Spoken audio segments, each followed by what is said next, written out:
Hey everybody, Melon here. Welcome back to another teardown video. Today we're going to be tearing down the Ninjutso Sora V2, the second polycarbonate mice that shares a lot of similarities with this Prime PM1. And as you're going to see in this teardown video, a lot of similarities with how the internal construction of this mouse is done. Now, before we get into it, I did want to say a big thank you to Ninjutso, who was kind enough to send out the Sora V2 for review. If you missed my full review on that mouse, you can go check that out. I did a much more in-depth dive on that mouse and how it performs and how it is such a very solid mouse. Today's is going to be a teardown to show you guys how it's built on the inside. But with all that out of the way, let's go ahead and get right into the teardown of the Ninjutso Sora V2. Alrighty, so let's go ahead and get started with the teardown for the Sora V2. Now, the first thing we're going to do is we're going to go ahead and we're going to remove the 4 axis screws on the bottom of this mouse. There's one here, here, here, and here, and you can just take them off with a standard star screwdriver.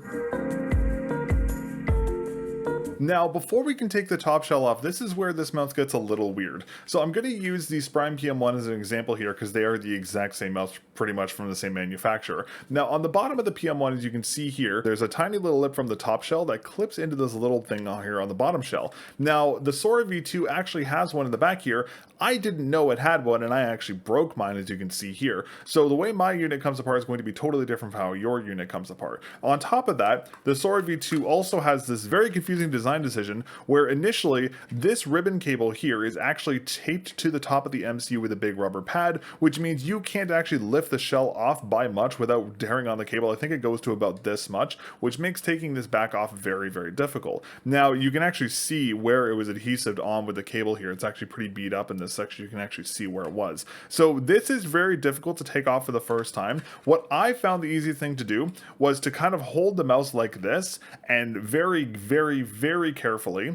Basically, you want to take a flathead screwdriver or just something soft and pliable, and you want to reach in and you want to scrape off the adhesive patch on the top of the sensor here. Again, be extremely careful doing this because you can damage this ribbon cable very easily and the sensor. Then once that's off, then you can just lift the shell off to actually get it off, but it is very tricky to do so. Now, generally speaking, the process I recommend for mice like this Prime PM1 is all you do is you just basically just get your fingernail over here, take this off, and then what you do is you open this like a sandwich, and with a little bit of a crack, the back comes off. So that's how you do it on that mouse, but unfortunately here on the Sora V2, since this little wire is taped to the MC, you can't do that. So it's a little finicky to get it done for the first time you do it. Once you get it done, it's fine. Now again, I did break the rear connector because I didn't know it was initially on here. If you want to, you could just snap this. Realistically speaking, it doesn't change the mouse's integrity at all. Like, all it really does is add like a slight little gap towards the end, but that's only when you put pressure on it because it is anchored in by these 2 screws here. So you have a couple ways of doing this. You can either just break this back connector here and just open the mouse like that and just very carefully remove this adhesive pad, or you can do the jimmy version where you just jimmy the adhesive pad off. However you end up doing it, just be extremely careful because it's very, very easy to damage this cable. Now, aside from the weirdness with the shell, the first thing you're going to do once you get this open is you're going to go ahead and you're going to remove this little connector here. So you're going to flip this into the up position, and then you're going to gently grab the sides of this cable and just wiggle it off, and you can disconnect your side clicks just like that. So that is how you disconnect the top shell from the bottom shell. Again, very tricky just because they decided to put the adhesive patch here. Again, I really don't like the adhesive patch. There's no reason to have it on here because this can't really get stuck on anything. There's nothing inside that's going to damage it.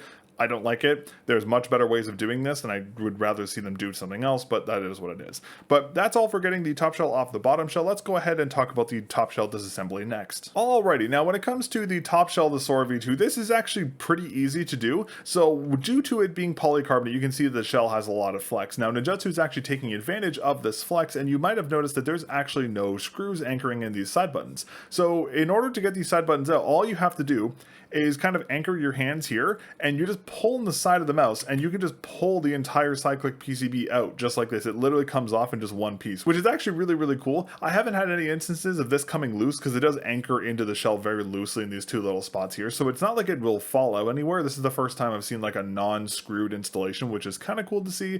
But the one downside of this is that this entire piece here is you can't really do a lot to it because the side button PCBs are soldered onto here, and then you also can't really take these side buttons off because they're just kind of clipped into the bottom here. I'm sure I could get them out, but they probably wouldn't survive doing so. So they are replaceable. They're just kind of finicky, if that makes sense. But if you need to remove the side buttons for whatever reason, it is very, very easy to do so. Now, all we're left with is the main clicks here. So we're going to go ahead and remove those. We're going to go ahead and remove the star screwdriver from here and here.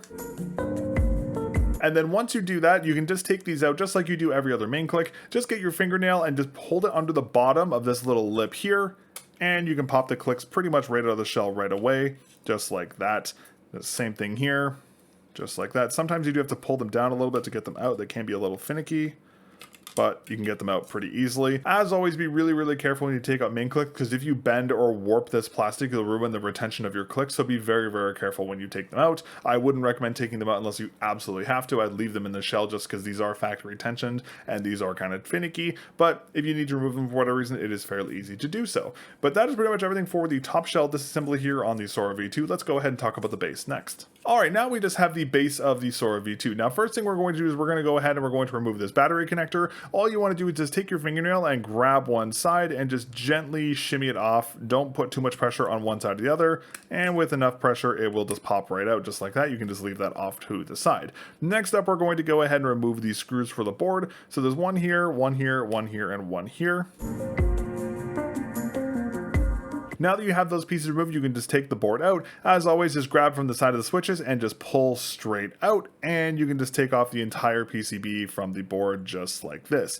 Now, this one does have a slider button on the bottom, as you can probably see here. It's extremely important to leave this in its current position, so don't move it up or down unless you absolutely have to, because if you break this switch, you're going to break your entire unit. So be very, very careful with this little piece here. If for whatever reason this little button does come off, you can go ahead and put it back in the bottom of the mouse. It goes right here. What you want to do is you want to put it where the green is on the top and the red is on the bottom, and you can just flip it into here, and you can flip it onto the bottom, and it just kind of sits in this little slider right here. But aside from that, now you can also remove the wheel from the mouse as well. You can just go ahead and wiggle it out of its position fairly easily. With just a little bit of pressure, it comes right off, and you are left with the entire main board itself. Now, ironically enough, very, very similar to the board we found on the Sprime PM1, this board is almost one for one. It also has a lot of weight reduction features on the inside. You can see how many holes there are in this board and how much they've actually shaved off in terms of weight. It's actually really impressive that this mouse performs this well with such a slimmed down main board, I guess you could say. But very, very impressive, and from an engineering standpoint here from Ninjutso, I'm really impressed with this. The same as I was with the Sprime PM1, just very impressive overall. That is everything for how to disassemble your unit. Let's next talk about how to reassemble your unit. Alrighty, so in terms of reassembly, the first thing we're going to do is we're going to go ahead and put your scroll wheel back in. Now, this is very, very easy to do. So all you're going to do is take this thinner side of the scroll wheel, and you're going to put it in the middle of this encoder here. So you're just going to gently put it in. Once you get it lined up, just gently wiggle it in, just like that, and just make sure it still scrolls and make sure you can still actuate the click once you're done with that. Again, just be careful, it is a little fragile, so don't ream on it too hard. Next up, what we're going to do is we're going to go ahead and put the board back into the base. Now flip this over and make sure this is set into the downward position, which is off. Take the bottom of the board, flip it over, and make sure that this little slider is set to off. You want to see the red button on the bottom there. Now that that's done, what we're going to do is we're going to go ahead and put the main board back in the PCB here. So all we do is just basically line up the top of the scroll wheel with these little standoffs right here, and it'll slide on just like that. Now, if your board doesn't go down all the way for some reason, I'd recommend checking to make sure this button is in the right position. If this is in the wrong position, the board won't actually sit properly. So I'd recommend checking that just to make sure it works. But if your board does settle properly and you can actuate the bottom button, but if you've done everything correctly and everything is seated properly, you can go to the base of the unit and you can actually, by holding onto the bottom of the unit, you can actually make sure this actuates still and you are good to go. So just make sure that is set before you go forward. But once that's done, we'll go ahead and re-put in those 4 screws that are anchoring the main board in. So there's one here, here, here, and here. Now that's done, you're all set to go. Just triple check again, make sure your on and off switch works properly. Just triple check to make sure everything's good there. Once that's done, we can go ahead and put this battery connector back in. So all we're going to do is we're just going ahead and grab this cable, and we're just going to gently kind of push it over to this section, and then once it's roughly lined up, you can just kind of play with the wiring a little bit. Once you get it into place like that, just take 2 of your fingernails and just push it into place. Make sure it's seated in properly, and you should be good to go. Now, once that's done, that's pretty much everything for the base here. There really isn't anything to do here. Triple check just to plug the mouse in to make sure everything works before you put the rest of the shell back together. But that is pretty much everything for the base of the unit. Not really too much to go on here. Let's go ahead and talk about the top shell next. Alrighty, so in terms of the top shell reassembly, this is again really straightforward. Again, very simple to service mouse. So what we're going to do is we're going to go ahead and put these main clicks back in the unit. So you're going to go ahead and do that by putting in the base of the click just like this. And then what you want to do is there's this tiny little bridge right here, and there's another one right here. What you want to do is you want to line this bridge here up with this little contact point towards the top of the mouse right there. It's supposed to go over that. So just shimmy it in, and then just gently kind of fiddle with it enough once you get it in, and then once it goes over that point, you can see that the clicks are over the little hangs here. You can just press down with your finger to seed them into their spots, and you are good to go. Next up, you can go ahead and take the screw that you took out earlier and put that back in to anchor them in. Now, as I always say, be extremely careful putting these in. Do not over tension these screws. If you over tension the screws, you will lose your click rebound. Once you feel any resistance from the screw, stop screwing right away. If you over tension them, you will break your main click, so be extremely careful with that. And if it's done correctly, your main click should have a little bit of a rebound.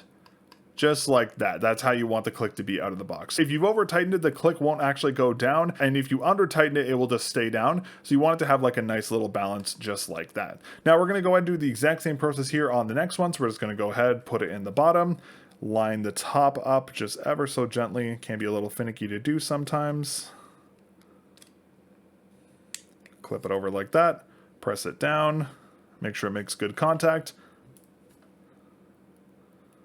And then we'll go ahead and put this screw back in the middle here. Again, don't over tension. Perfect. And there you go. And checking both your clicks will have this kind of rebound to them. That is exactly what you want to see from the top shell here. All right, now when it comes to these very odd side clicks, this is a bit trickier to do. So what you have to do is you have to just kind of put your side buttons into position loosely like this. And then what you need to do is you need to flex the other side of the mouse out.